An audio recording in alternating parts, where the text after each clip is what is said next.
For centuries, the relationship between the U.S. and Mexico has been inextricable and dynamic to the development of each.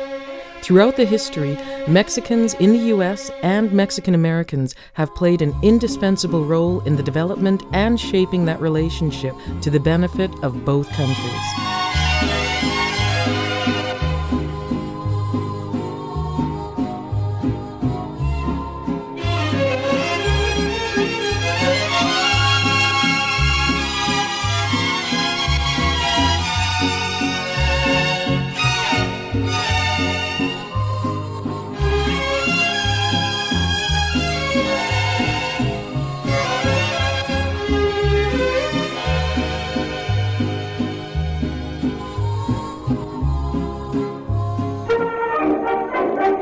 This is Dolores Hidalgo, Guanajuato, in central Mexico, the exact site where the independence movement against Spain was first declared over 200 years ago.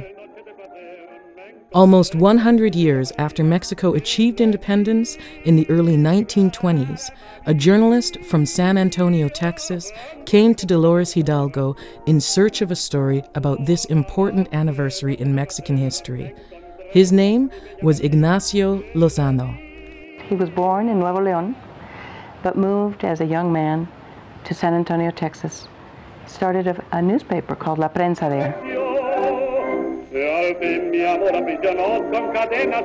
In 1921, he was here invited for the municipal authorities, and he realized, as a visionary he was, that we had not public school in town. He was involved in community needs in San Antonio already as well, both in San Antonio and upon visiting Dolores Hidalgo, the birthplace of the Mexican independence movement, and seeing that there were not public schools for the children, he just found it unacceptable.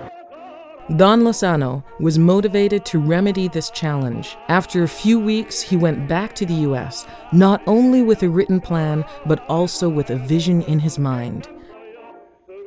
He felt that the way to rebuild the country was to give importance to education. So that brings to mind, I think the moment there was a propitious moment. When he discovers this need, he launches his campaign. He raised funds.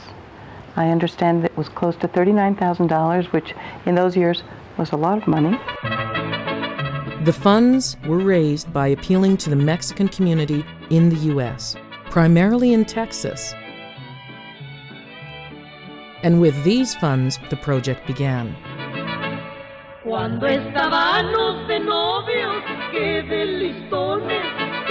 Él empieza las gestiones para dejar una escuela primaria. Primero dona los terrenos y ya después él regresa y manda el dinero y materiales para la construcción de la misma. Le hace la gestión en ese tiempo al presidente de la República y al secretario de Educación, lo cual le aprueban el proyecto. He actually imported all the materials from San Antonio, Texas. And he inaugurated the school in the presence of Vasconcelos and personalities like Diego Rivera.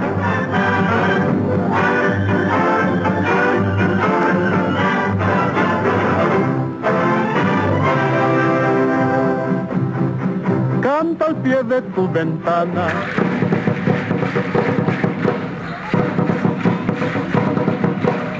In 2012, the school planned a festival and invited the Lozanos as honorary guests.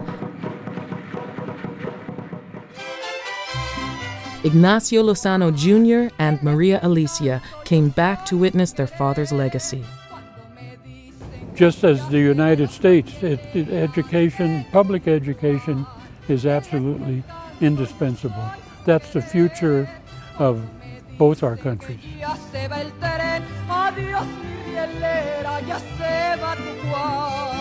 With the teachers here in the school, I've seen them about every 5 years or something like that.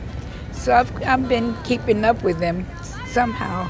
This really is a special occasion for our family.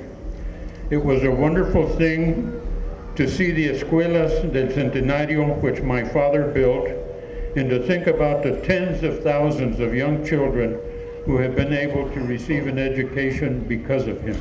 I'm not sure at what point they become plugged into this on their own. But I know that sometime around maybe by the late 1980s or early 1990s, Mary Alice Lozano visits the schools in Dolores Hidalgo and finds them, as she has told me, she finds that the classrooms are in pretty good shape, but the bathrooms were in terrible shape. They just didn't have adequate bathrooms for the kids. She becomes involved. And I hope that these schools stand today as a testament, not to what one man did, but what an entire community far from their home country could do together. Throughout the years, this school has stood proud as its students attained higher achievements than the average public elementary schools in Mexico. Todos los años se pelean los lugares, se buscan los lugares. Por la estructura física, por el aprovechamiento del nivel educativo que se da y pues bueno, es muy difícil entrar. Estamos más o menos entre las escuelas que están en el primer lugar, estamos entre ellas. This story is clearly an example of how organized binational civic efforts can prosper and make a difference in the community for the benefit of two nations. Eso es lo que queremos para los mexicanos, que todo su talento se pueda desplegar, que todo su talento pueda crecer, que puedan superarse a nivel personal, ayudarle a su familia, a su comunidad, a su país a ser cada vez mejores. And the story goes on this time. The U.S.-Mexico Foundation contacted the Mexican foundations who donated a computer room.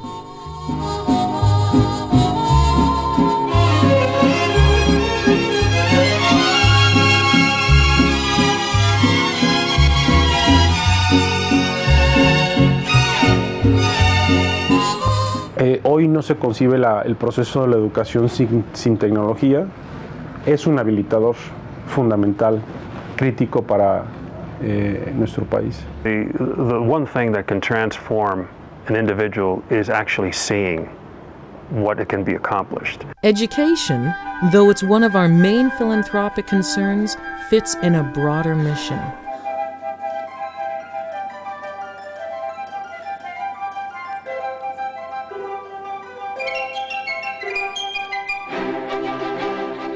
The leadership of Mexican Americans in the United States and put them together with projects in Mexico is a terrific idea, and I think an opportunity that's going to grow enormously. Y no se trata nada más de poner dinero, sino de involucrarte, de sugerir, de participar. Civic engagement, I think, is crucial for any society to make progress. Economic and social prosperity of the United States was inextricably linked to the economic and social prosperity of the region and Mexico specifically. And as human beings, if we have a heart, then that heart has roots. It tugs at us, and Mexico is part of that. It is our heritage, it is our blood. So I believe Mexican Americans must develop an agenda that includes how we're going to play a meaningful and positive and constructive role concerning Mexico. En ese sentido, se puede trabajar en temas relacionados a becas, a tecnología para la educación, a infraestructura escolar. Todo ello es muy importante porque estamos ayudando a comunidades escolares en particular y a modelar lo que debe de ser una educación de verdadera calidad para nuestros niños jóvenes y maestros. Selecting specific things to do on a community by community basis. So in addition to, again, the programs on education or workforce development or the different areas that the foundation is working in, we have these very specific endeavors on a community by community basis. We cannot stand by in a time of need in Mexico. We have to do our part to help. And to me that means helping with some resources, but maybe even more importantly, helping with some human capital, some human interest, some engagement, some understanding. The greatest impact that the U.S.-Mexico Foundation will be in serving as a conduit for introducing some of the most innovative practices in the nonprofit sector to Mexico. There is a myriad of opportunities for those Americans who are willing to start a journey to share with Mexicans the field of civic engagement and active participation to generate transformational change. There is a huge potential for collaboration as Mexico is steadily developing its own social grassroots. Both countries' prosperity is linked, and you can help to make it happen. Never doubt that a thoughtful, committed group of individuals can change the world. Indeed, it is the only thing that ever has.